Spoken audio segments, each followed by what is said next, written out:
بسم الله الرحمن الرحيم.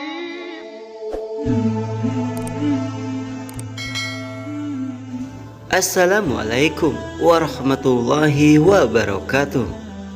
Seorang sahabat Rasulullah Shallallahu Alaihi Wasallam, Sya'ban radhiyallahu an, memiliki kebiasaan lain daripada para sahabat. Beliau datang ke masjid sebelum waktu sholat berjamaah. Beliau selalu mengambil posisi di pojok masjid pada setiap sholat berjamaah dan iktikaf.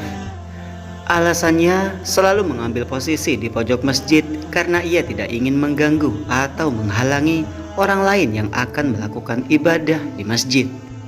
Kebiasaan ini sudah dipahami oleh semua orang, bahkan oleh Rasulullah sendiri. Pada suatu pagi, saat sholat subuh berjamaah akan dimulai, Rasulullah Shallallahu Alaihi Wasallam merasa heran karena tidak mendapat Sya'ban pada posisi seperti biasanya. Rasul pun bertanya kepada jamaah yang hadir, apakah ada yang melihat Sya'ban? Tapi tidak ada seorang pun yang melihat Sya'ban radhiyallahu an.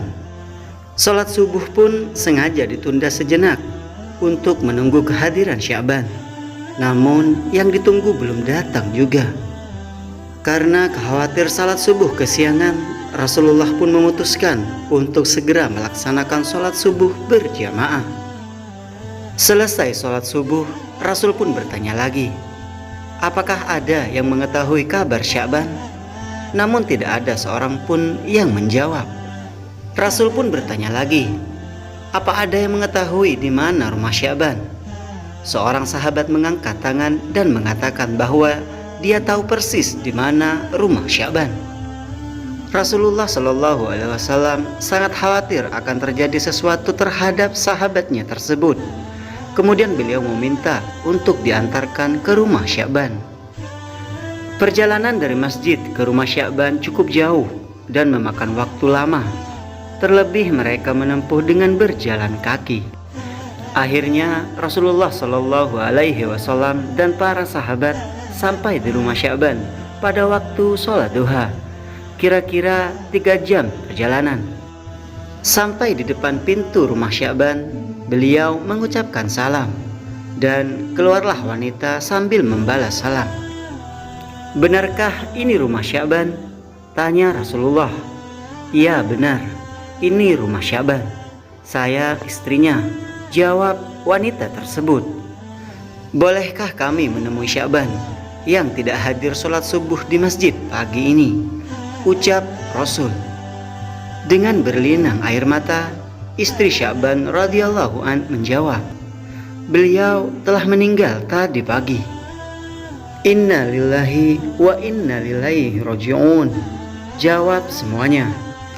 Satu-satunya penyebab Sya'ban tidak hadir sholat subuh di masjid adalah karena ajal menjemputnya.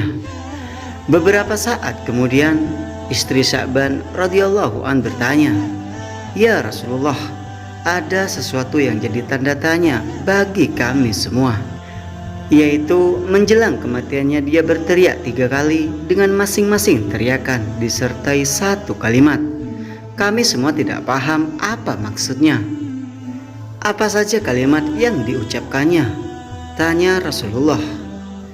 Di masing-masing teriakannya dia berucap kalimat, kenapa tidak lebih jauh? Kenapa tidak yang baru? Kenapa tidak semua? Jawab istri Sya'ban. Rasulullah Shallallahu Alaihi Wasallam pun melantunkan ayat yang terdapat dalam surat Qaf ayat 22. Sesungguhnya kamu berada dalam keadaan lalai dari hal ini, maka kami singkapkan daripadamu hijab yang menutupi matamu, maka penglihatanmu pada hari itu amat tajam. Saat Sya'ban sakratul maut, pelajaran hidupnya ditayangkan ulang oleh Allah Subhanahu wa Ta'ala. Bukan hanya itu, semua ganjaran dan perbuatannya diperlihatkan oleh Allah Subhanahu wa Ta'ala. Apa yang dilihat oleh Sya'ban radhiyallahu an tidak bisa disaksikan oleh orang lain.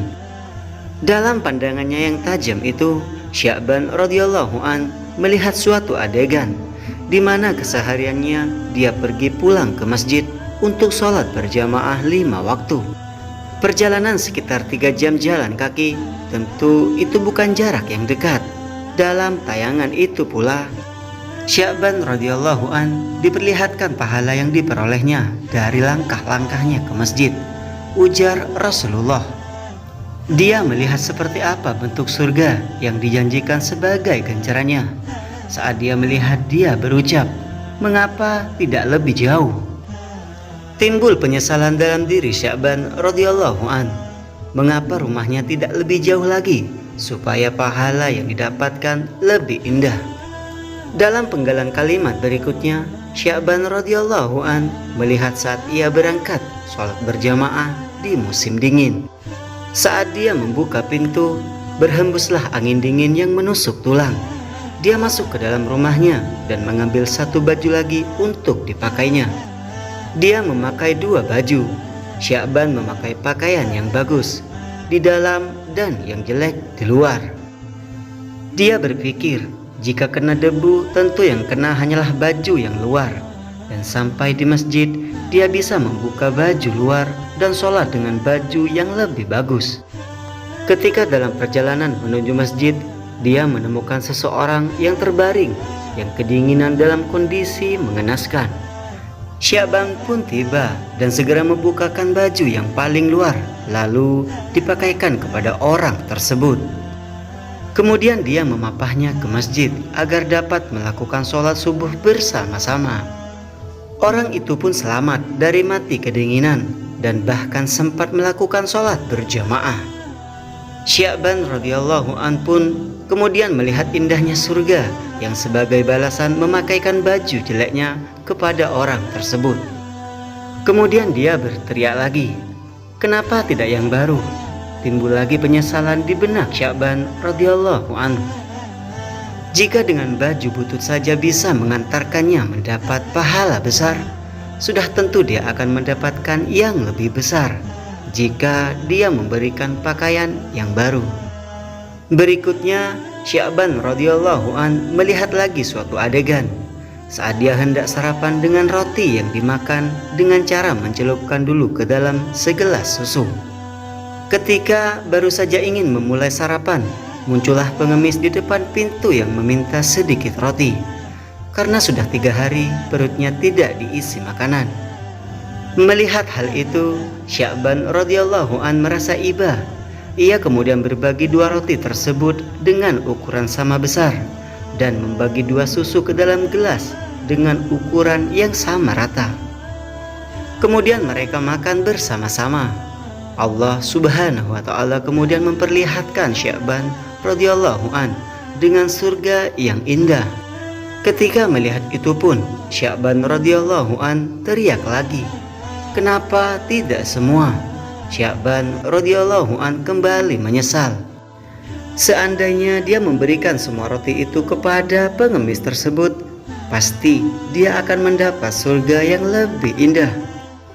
Masya Allah, Sya'ban bukan menyesali perbuatannya, melainkan menyesali mengapa tidak optimal. Sesungguhnya pada suatu saat nanti kita semua akan mati, akan menyesal, dan tentu dengan kadar yang berbeda. Bahkan ada yang minta untuk ditunda matinya, karena pada saat itu barulah terlihat dengan jelas konsekuensi dari semua perbuatannya di dunia. Mereka meminta untuk ditunda sesaat karena ingin bersedekah, namun kematian akan datang pada waktunya, tidak dapat dimajukan dan tidak dapat diakhirkan. Wallahu a'lam bishawab. Semoga kisah ini bisa bermanfaat untuk kita semua. Amin ya rabbal alamin. Assalamualaikum warahmatullahi wabarakatuh.